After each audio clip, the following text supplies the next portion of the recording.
Hey guys, welcome back. It's tremendously less stress and far more enjoyable spending every hour of my life here at the community centre doing woodwork than the extreme stress it is just sitting at home and rotting, missing my son. I tell you, it drives me mentally insane.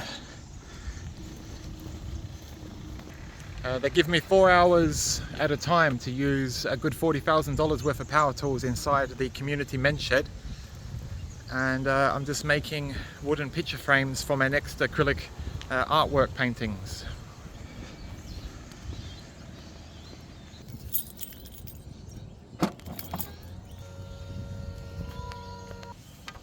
And if you think I'm foolish displaying my license plate or something, I'm not. I just really don't care. I've had that much shit in life. If you guys want to find me and do something to me or come rape me, you know, you go for it. Just about anything after what my wife did to me, anyone could imaginably do to me, it means nothing, bubkus, to me, compared to what's already been done. Of course, the middle-aged men in the community men's shed are, of course, incredibly polite.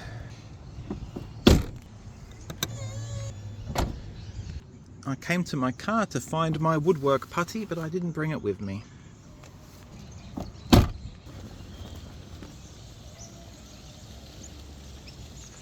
I wish I could do volunteer work in here each and every day. This is a hell of a lot less stressful than rotting at home, missing my son, I tell you. I really need to find myself work. On the disability support pension and receiving help from the NDIS of $180,000 a year, it doesn't really help my self-esteem too much. I've told every single person I bump into here, church, even I'm not religious, but I go to church. I like church. I don't worship a god or a fictional character, but I do believe the guidelines of church are very strong and true about treating other people as you expect yourself to be treated, if not better. And what was I going to say? Oh, I tell you, I'm most definitely overworking my head too much lately. I can't keep up with all this and non-stop thinking. It's driving me crazy. I think I was going to say something along the lines of, I wonder if they're going to give me $180,000 to get people to come to my house and do unnecessary things, and I never need them to wash my clothes, help me shower, cook me food, nothing like that. I don't really understand why the NDIS workers need to come to my house for 4 hours every day with the form of assistance and this money that I'm paying. I've told every single NDIS worker I really want assistance in getting a job, even if it's voluntary. I just want to be out and about, and I'm missing my kid going mentally insane that my wife took off of me. And even if the work's voluntary, I'd rather be doing voluntary work I'm not even paid for than just sitting at home rotting. I'll show you the woodwork inside really quick.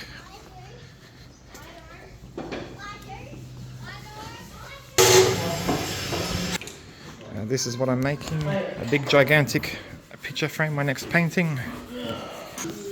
It's pretty big. For those of you that can't get the idea of scale, it's about 90 centimeters wide by about 1.8 meters long. I'm just scratching my head trying to remember what I'm meant to do next. Oh yeah, that's right, I need the putty to fill in all the holes. For any of you guys that have no idea what this dude's talking about, I've done lots of videos. My wife pretty much took my son, 100% of all our assets, somewhere around probably $600,000 worth of assets, and I got nothing. I got no form of, not a single dollar since my wife ditched me 2 years ago. I haven't seen my son in 2 years, which is outrageous in the South Australian government. I'm really upset with. And the only thing I'm stopping myself from wanting to commit suicide the last 4 nights in a row, and I didn't do the videos for a little bit, is things like this community centre, which really helped me keep going. I've got to try and work out how to keep coming back to this community centre as much as possible. It's driving me bonkers. If you don't know this place and you're in Adelaide, South Australia, come check it out. It's pretty amazing. You've got a whole bunch of stuff. See, they've even got a friggin' radio station. Gundy House. Gundy.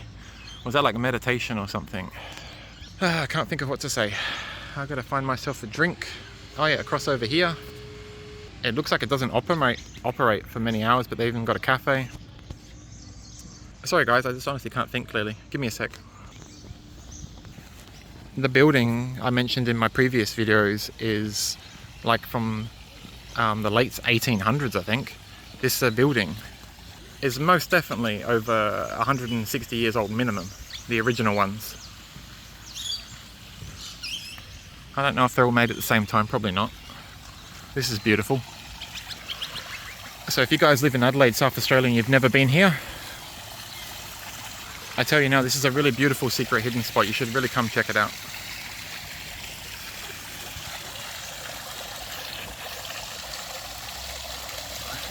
I don't really understand the kid rocks though. That kind of spoils it to me, quite honestly.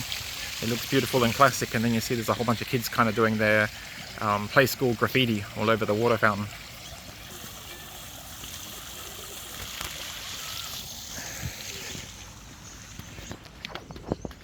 And what happened to this Australian flag?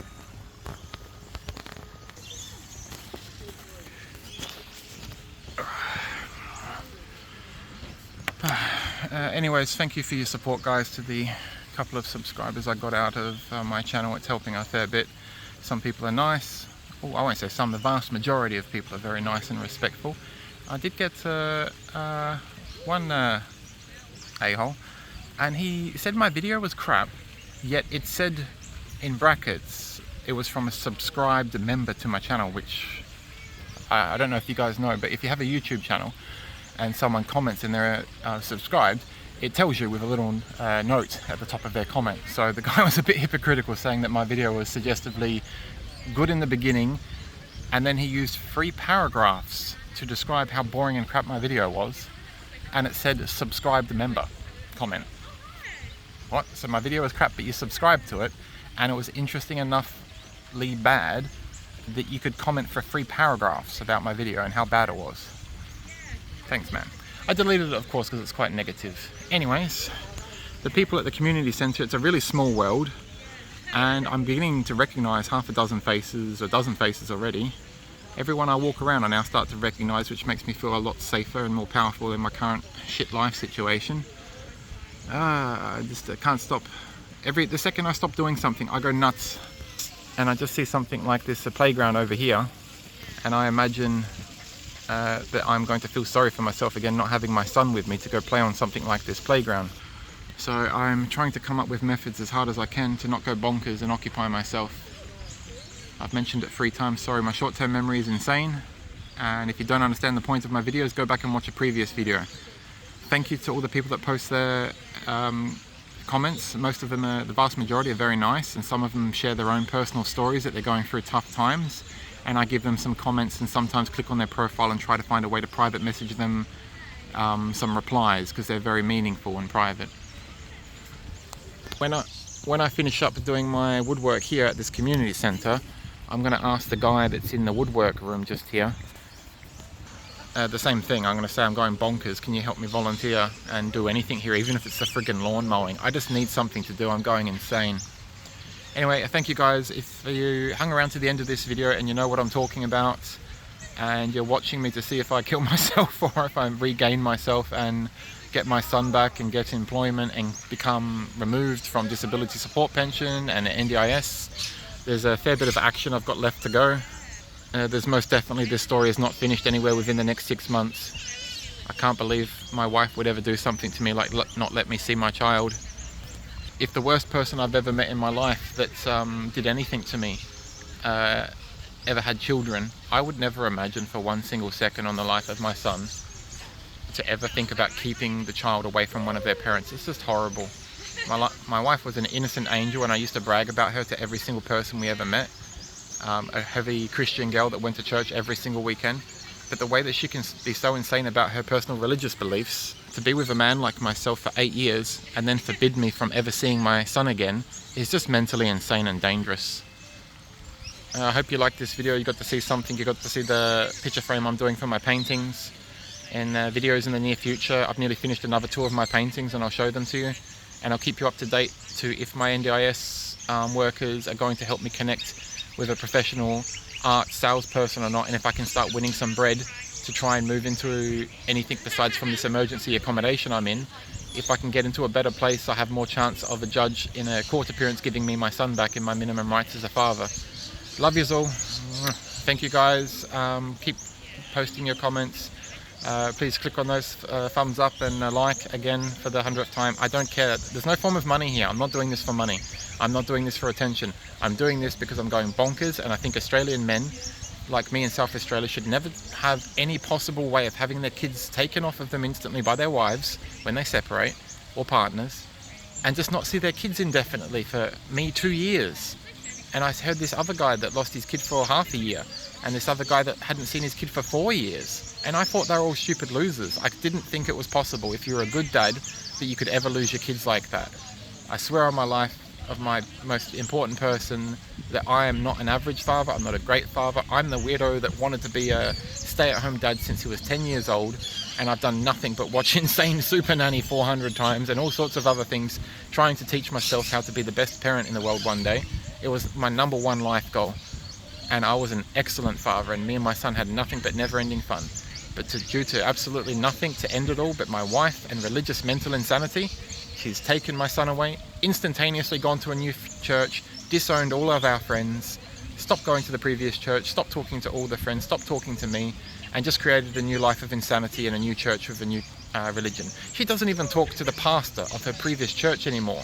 That guy, Pastor Bobby we'll call him, he ended up having more respect and love and trust in myself after going to his church for 2 years after my wife deserted me, trying to prove myself to my wife, than the level of respect the pastor has for my wife, because he knows that she's faking her stories of abuse and faking her stories that I can't look after my son, not just well, but incredibly well. Alright, please hang around, guys, and click on that subscribe button, help out my channel, pass the word around. People like me that had their entire life goal of being the world's best dad, that had their children taken away from them, shouldn't be possible. It's disgusting, and laws need to change. Love yous all. Bye.